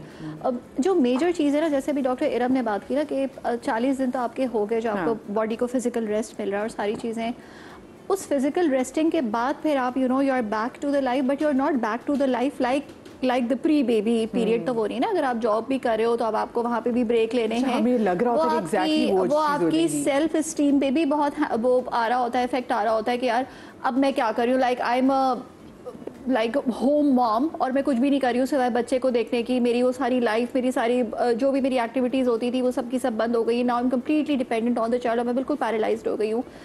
यहाँ पे सबसे इम्पॉर्टेंट जो चीज़ है उसमें मॉम शेमिंग भी हो रही होती है क्योंकि आपका वजन भी बढ़ा हो रहा होता है, बहुत सारी बॉडी शेमिंग भी हो रही है। Yes, body shaming. But apart from that जो हम खुद वो जो डिप्रेसिव फेज में आ रहे होते हैं और उसके ऊपर कोई बात ही नहीं कर रहा होता, तो ये बहुत इंपॉर्टेंट है कि when ever a woman is going through spells के वो जिसमें उससे काम ही नहीं हो पा रहा, जब वो कंप्लेन कर रही है कि उसको बहुत ज़्यादा रोना आ रहा है, जब वो ये कंप्लेन कर रही है कि उसको बहुत ज़्यादा फीलिंग्स ऑफ हेल्पलेसनेस हो रही है, she needs to be you know she needs help at that time. उसके पास उसके वो लोग होने चाहिए, जैसे आप कहते हैं ना, जब ये हमारे जो दोस्त है भी बड़ी अच्छी थेरेपी के तौर पे काम करते हैं।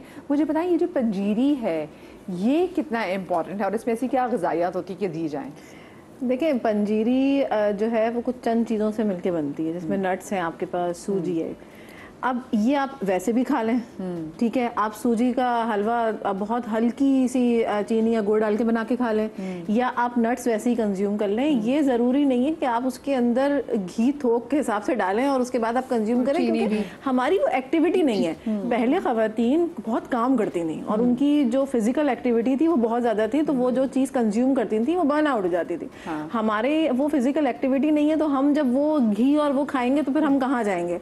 तो असल मकसद घी खाना नहीं होता, असल मकसद ये है कि आपको न्यूट्रिएंट्स पूरे मिलने चाहिए। अच्छा, लोग कहते हैं अदर देन ये कि हमने तो पंजीरी सुना हुआ ना कि जी आपकी डिलीवरी के बाद पंजीरी खानी चाहिए, लेकिन लोग कहते हैं वैसे नॉर्मल लाइफ में भी आपको पंजीरी खानी चाहिए। बिल्कुल, ये चीज़ तो आपको नॉर्मल लाइफ में भी रखनी चाहिए। आप सिर्फ उन डेज में ना खाएं, आप नॉर्मल भी रखें, लेकिन उसकी कंजम्पशन बहुत कम होनी चाहिए। अगर ज़्यादा कंज्यूम करेंगे आप तो फिर ओबेसिटी तो आएगी ना, मोटापा तो आएगा। Balancing diet throughout the pregnancy, before and after, that matters.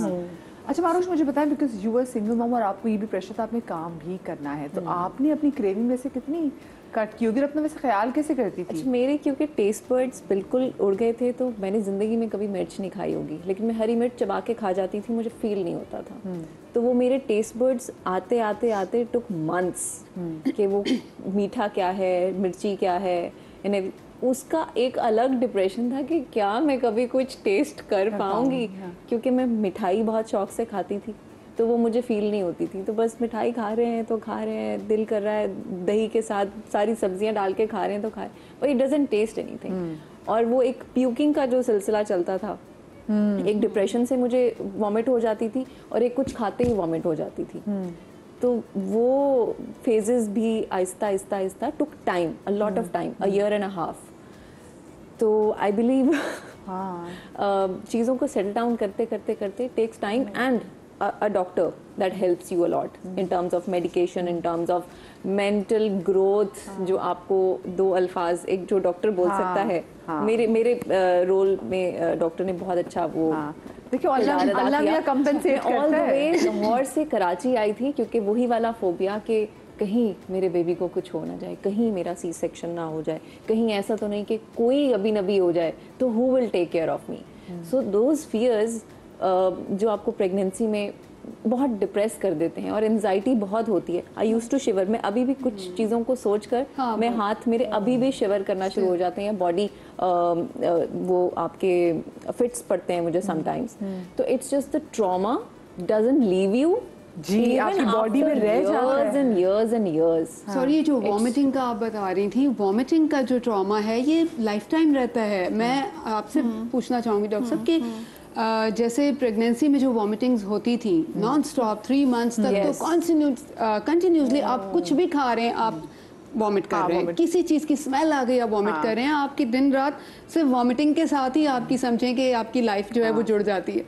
तो वो वॉमिट्स के जो आपके जो उस ज़माने में जो आपने जो स्मेल्स की होती हैं, जो आपने खाया होता है, इवन दो के जो सॉन्ग्स आप उस ज़माने में सुनते हैं ना, तो मेरे साथ तो ये एक्सपीरियंस रहा है कि उस ज़माने में जो फेमस सॉन्ग्स थे जो हम सुना करते थे, वो मैं आज से पिछले कोई मतलब अब 5-6 साल हुए होंगे ये चीज़ मेरी ख़त्म हुई है। मैं वो सॉन्ग्स अगर अभी सुन लूँ ना, कि जो मेरी फर्स्ट प्रेगनेंसी में जो मैं सॉन्ग सुनती थी, मुझे नौजिया हो जाता, नौजिया, मैं समझती थी कि ये कुछ एबनॉर्मल चीज़ है। बाकी ये क्या ट्रिगर करती है? ये ट्रिगर इसलिए कर रही होती है बिकॉज यहाँ पे हमने ये देखा हुआ है ना कि यार child birth is a very normal thing ना, ये तो मतलब दुनिया के वजूद ही इसी तरीके से आ रहा है।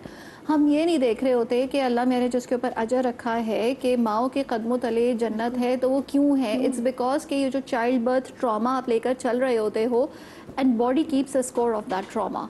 बॉडी हमेशा वो जब स्कोरिंग कर रही होती है, and that trauma is embedded in different parts of your body and also special centres in your brain. तो जब भी आपके पास वो ट्रिगर्स आ रही है, ट्रिगर्स बन गए ना, वो गाना, वो वॉमिटिंग, मैं उस वक्त ये खाती थी, मेरे साथ ये होता था, मुझे ऐसे एंग्जाइटी के वो होते थे, मुझे अभी भी, अब वो देखो ना ट्रॉमा आ रहा है तो वो अभी भी वही वाले शिवर्स वाले सिम्टम्स आ रहे हैं ना, क्योंकि वो ट्रिगर्स हैं और बॉडी ने स्कोर रखा हुआ है। तो हमें ये अंदाज़ा ही नहीं होता है कि जिस चाइल्ड बर्थ से हम गुजर रहे हैं वो एक बिग ट्रॉमा के तौर पर यहाँ पे इंस्टॉल हुआ होता है। और ये ट्रॉमास नहीं जाते। जो डॉक्टर आलिया, क्योंकि डॉक्टर आलिया को हॉस्पिटल से कॉल भी आई, तो डॉक्टर आलिया से तो हम इजाज़त लेंगे। मैं आपको बहुत शुक्रिया अदा करना चाहूँगी। मैं ब्रेक लूँगी, ब्रेक के बाद मेरा दूसरा पैनल, जो बाकी पैनल मेरे साथ मौजूद है यहाँ पर, ब्रेक की बात करते हैं।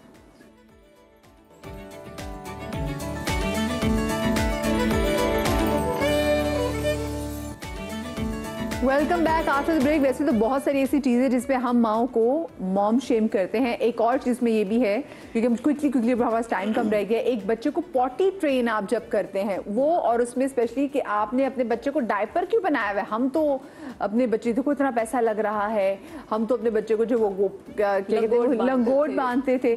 तो इसमें भी मैंने डॉक्टर साहब, लोगों को बड़े मसले मसाइल होते हैं कि क्या पॉटी ट्रेन वैसे हर बच्चा हो ही जाता है एक टाइम में तो सभी बच्चे हो जाते हैं। हाँ। और मेरे ख्याल में जब बच्चा भरपूर बैठने के काबिल ना हो जाए तो उस वक्त तो उसको पॉट पे बिठाना भी नहीं चाहिए, जब तक उसकी कमर जो है वो इस काबिल ना हो कि वो उसको बर्दाश्त कर सके, तो उसके बाद ही उसको करना चाहिए। और लोग तो कहते हैं हमारा बच्चा छोटा सा था, वो तो 3 माह का था। हमने मेरे शो में एक खातून आई थी, उन्होंने कहा मेरा बच्चा 3 माह का था, मैं जैसे उसकी शक्ल देखती थी वो जोर लगा रहा था, उसको पॉट पे बिठा देती थी, तो मेरा बच्चा पॉटी ट्रेनर हो गया। तो मैं कहती थी 3 माह का बच्चा कैसे पॉसिबल है? 3 माह का बच्चा, उसको बिठाना भी खतरनाक है ना, क्योंकि स्ट्रेन आ रहा है उसकी बैकबोन पे। तो आप कम से कम उसको इस काबिल तो करें कि वो बर्दाश्त कर सके बैठना। दूसरी बात ये है कि मुझे लगता है कि कुछ चीज़ों में हम बहुत जल्दबाजी करते हैं, हमें बच्चे को भी, हाँ एग्जैक्टली, प्रेशर्स भी है ना, लोगों के ऊपर प्रेशर्स भी होते हैं। तो आप जो है वो थोड़ा टाइम लें, बच्चा जब खुद ही सेंस करेगा और जब उसको ये चीज़ खुद ही फील करेगा कि मेरी बेइज्जती हो रही है इस चीज़ से, हाँ। वो एक टाइम आता है जब बच्चा खुद फील करता है। आप देखते हैं बच्चा छुप छुप के पॉटी करना शुरू करता है बैठ के, तो वो क्या है, वो उसको सेंस आ जाती है, खुद गुस्सा होता है, सेंस आ जाती है ना उसको। तो जब वो उसको सेंस आ रही है तो इसका मतलब ये है कि अब वो इस चीज़ को शर्मिंदगी फील कर रहा है। तो उस टाइम पे आप उसको ट्रेन कराना शुरू करें, तो वो आहिस्ता आहिस्ता आप पे भी बर्डन नहीं आएगा, बच्चे पे भी नहीं आएगा, और वो आसानी से ट्रेन हो जाएगा। नॉर्मली सेल्फ कॉन्फिडेंस भी एक टाइम पर आ ही जाता है। और मेरी वाली भी 2.5 साल की थी, तो स्कूल उसको एडमिशन करा दिया। अभी उसने नया बोलना शुरू किया था, but she was very lively and she wanted to go to school. तो मैंने कहा व्हाई नॉट, वो 3 इयर्स का एक टाइम पीरियड है स्कूल का, कि उससे पहले आपने करवाना है। ये एक अलग प्रेशर है कि बच्चे ने बोलना शुरू किया है या नहीं किया है। मेरा बच्चा 16 माह में जाता था, बिल्कुल। तो वो वहाँ पर जाते ही उसने जब देखा कि बाकी सब बच्चे जो हैं वो वॉशरूम जा रहे हैं और वहाँ पे आपने पास करना है and everything, within 2 days, no pressure, जब पहला बच्चा होता है ना उसको टाइम लगता है, जब उसके सिबलिंग्स होते हैं ना तो वो ऑटोमेटिकली ट्रेन होता है। ये बात मेरे ख्याल से हर बच्चे का एक अलग अपना टाइम है, अपना टाइम होती है कि और एक माँ के 2-3 बच्चे होंगे, तीनों अलग अलग टाइमिंग्स पे जो है वो पॉटी ट्रेन होते हैं। अच्छा, अक्सर लोग ये भी कह रहे थे जी हमारा बच्चा तो 8 माह में चलना भागता था, क्योंकि 8 माह का बच्चा भाग रहा हो तो कोई छलावा टाइप की चीज फील होती है कि ये इज इट पॉसिबल वैसे कि 8 माह का बच्चे?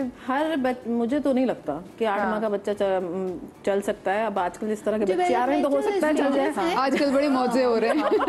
अच्छा, एक और चीज़ है, असल में ना आजकल मुकाबला बहुत हो रहा है डॉक्टर साहब, आपने देखा होगा, क्योंकि देखिए ये भी चीज़ है कि हम, जैसे मेरा बच्चा 16 माह में जाना शुरू हो, क्योंकि वो मार्च बोना तो यंगेस्ट स्लॉट में आता है।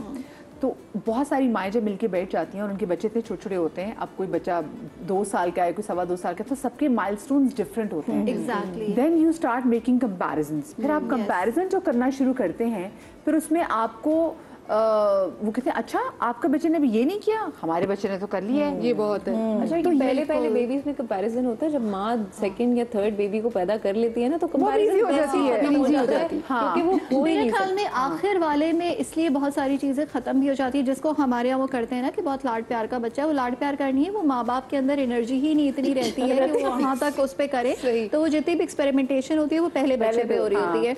लेकिन ये माँ की, अपनी माँ और बाप दोनों की, खास तौर पे माँ की अपनी अनरियलिस्टिक एक्सपेक्टेशंस है कि अगर अगेन यहाँ पे ये नहीं है कि उसको कोई बैठ के मॉम शेम कर रहा है, वो अपना ही एक सेल्फ मॉम गिल्ट लेकर जा रही है based on a lot of unrealistic expectations कि जब मेरा बच्चा जो है वो स्कूल में जाएगा वो वहाँ पे भी टॉप ग्रेडर होगा, मेरे बच्चे को यहाँ पे भी आ जाएगा, वो कम्युनिकेटिव भी होगा, वो सोशल भी होगा, वो स्पोर्टी भी होगा, वो एकेडमिकली भी बहुत ब्राइट होगा, वो कैसे सब कुछ हो सकता है। तो this is again more of a self thing, जो हमने एक बहुत अनरियलिस्टिक एक्सपेक्टेशन लगाई हुई होती है, जब वो पूरी नहीं हो रही होती हम अपने आप को भी शेम कर रहे होते हैं और वही शेम हम अपने बच्चे में भी इंस्टॉल कर रहे होते हैं। एंड आई थिंक जो सोसाइटी में आपके फ्रेंड सर्कल में और स्पेशली आपकी इमीडिएट फैमिली में जो लोग होते हैं ना, हमारे फर्स्ट बेबी ने तो फर्स्ट पोजीशन दी है और अच्छा उसने ये खाना शुरू किया, उसने पहला लफ्ज़ ये बोला, everything becomes so much for you to deal with कि sometimes आप बच्चे के साथ भी harsh behave करना शुरू कर देते हैं। आपको तक कि तुम वहाँ तक क्यों नहीं पहुँच रहे। Exactly. तो ये माएँ वाकई ऐसा करती हैं। और फिर दूसरी बात हमसे ये कहा कि एक माँ पे भी प्रेशर होता है कि अगर उसके बच्चे के अच्छे ग्रेड्स नहीं आ रहे, अगर नहीं आ रहे तो इसको ध्यान नहीं दिया, ये तो अपने फोन में लगी रहती है। बहुत बड़ी हर बच्चे की मेंटल जो कैपेबिलिटीज हैं, कैपेसिटीज हैं, वो भी डिफरेंट है ना। और अगर कोई बहुत बड़ा प्रेशर है ये कि मेरे बच्चे ने अगर एक्सेल नहीं किया, मेरे बच्चे ने अगर कम्पीट नहीं किया, एक ही फैमिली के अंदर स्पेशली अगर आप जॉइंट फैमिली में हैं तो हर चीज़ फौरन नज़र आ रही है हर बच्चे की, ये लेकर आ गया, ये लेकर आ गया, तो सबका पूछा जा रहा है। तो ऐसे में बड़ा सख्त प्रेशर होता है माओ के ऊपर कि भाई मेरा बच्चा कहीं पीछे ना रह जाए। और इस चीज़ में एक चीज़ मैं ऐड अप करती हूँ, क्योंकि कुछ लोग मेरी तरह भी होते हैं जो बहुत यूनिवर्सिटीज़ और कॉलेजेस और इस तरह में नहीं पढ़े हुए होते, तो ऐसी माँ जब बन जाती है, उसको कहते हैं खुद नहीं पढ़ी तो उसने बच्चे को भी नहीं पढ़ाया।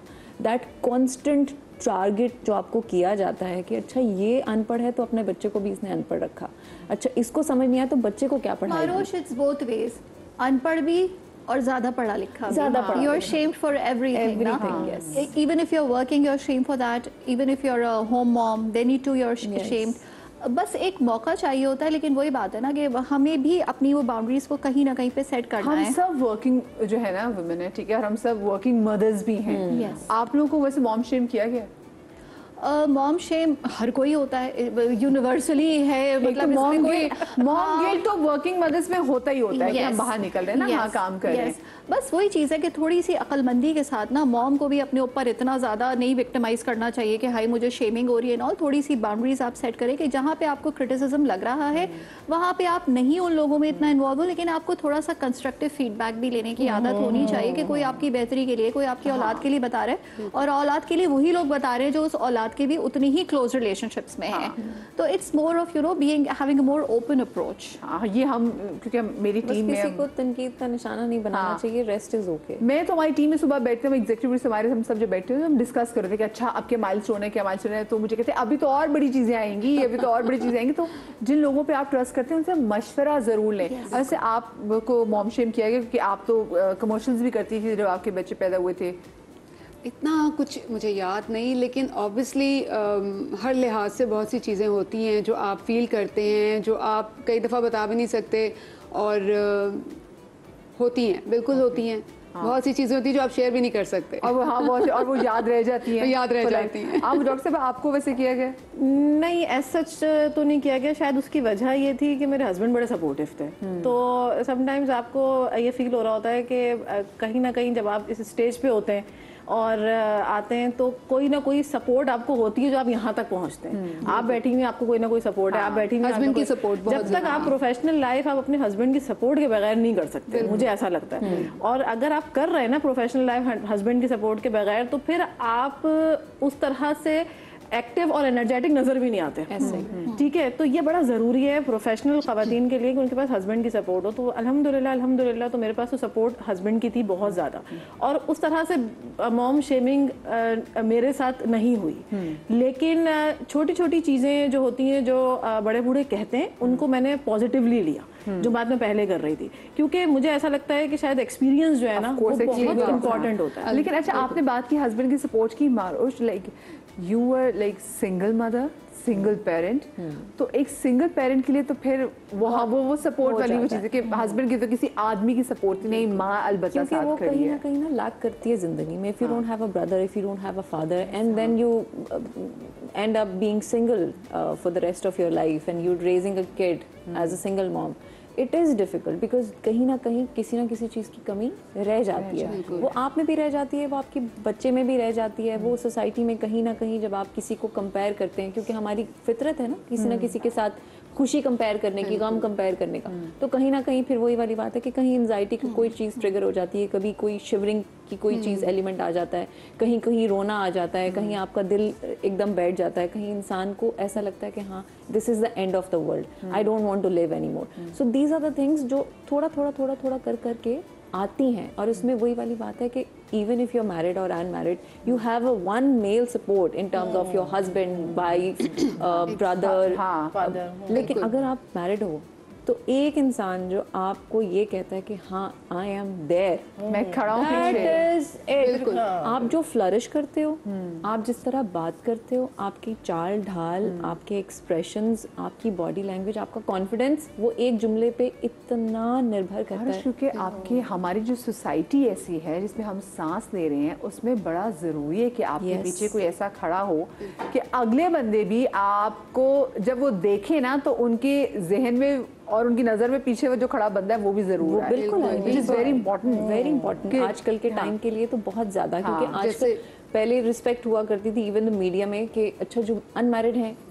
वो बहुत रिस्पेक्टफुल है। आज it's the other way around, people who are married, girls who are married, women who are married and having kids and working in the media, they are more respectful. Sorry for interrupting, जैसे मुझे भी अल्हम्दुलिल्लाह husband की support हमेशा रही है। मैं काम करती हूँ तो उन्हीं की वजह से कर रही हूँ कि उनकी सपोर्ट बैक पे रही है। इन लॉज में लोगों ने बहुत हमेशा से मतलब नेगेटिव कमेंट्स दिए, लेकिन स्टिल उस सपोर्ट के बावजूद कभी कभी आपको बाहर की जो बातें होती हैं वो बहुत बॉदर कर जाती हैं, और जिनके पास सपोर्ट नहीं होती उनके साथ क्या होता है, वो किस तरह किस ट्रॉमे से गुजरती हैं। तो it's really a big thing. It is मेरे तो 4 मेरे बच्चे माशाल्लाह, जो बड़ी वाली बेटी थी वो नॉर्मल हुई, बाकी 3 मेरे सीजर हैं। तो उसके बाद आपका दोबारा से मतलब एंट्री देना, खड़े होना, आप अपने आप को मेंटेन करके चल रहे हैं, तो ये बड़ी सपोर्ट होती है। और यहाँ पे लोग कहते हैं एक बार सी सेक्शन करा लो जी, बाकी बच्चे कैसे होंगे, मैं बाकी दूसरा भी सी सेक्शन। एग्जैक्टली। तो मैं इस तवज्जो से ये बताना चाहती हूँ कि ऐसा कुछ भी नहीं है कि आपके अगर सीजर हो गए तो आप बिल्कुल बैठ गए,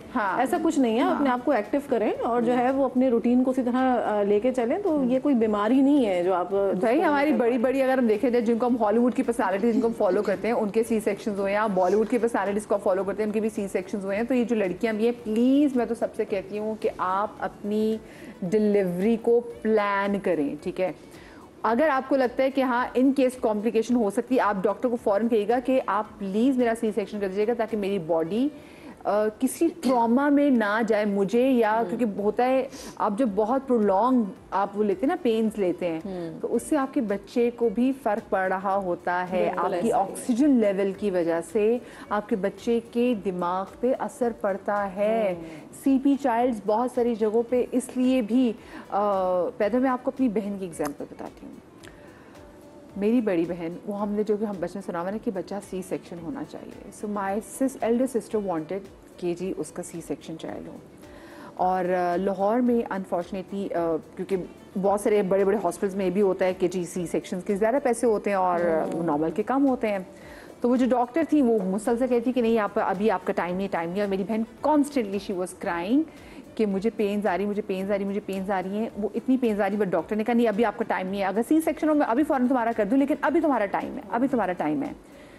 what happened, my sister fainted during delivery. वो फेंट हो गई और उसके बाद जो उसका बेबी पैदा हुआ वो रोया नहीं।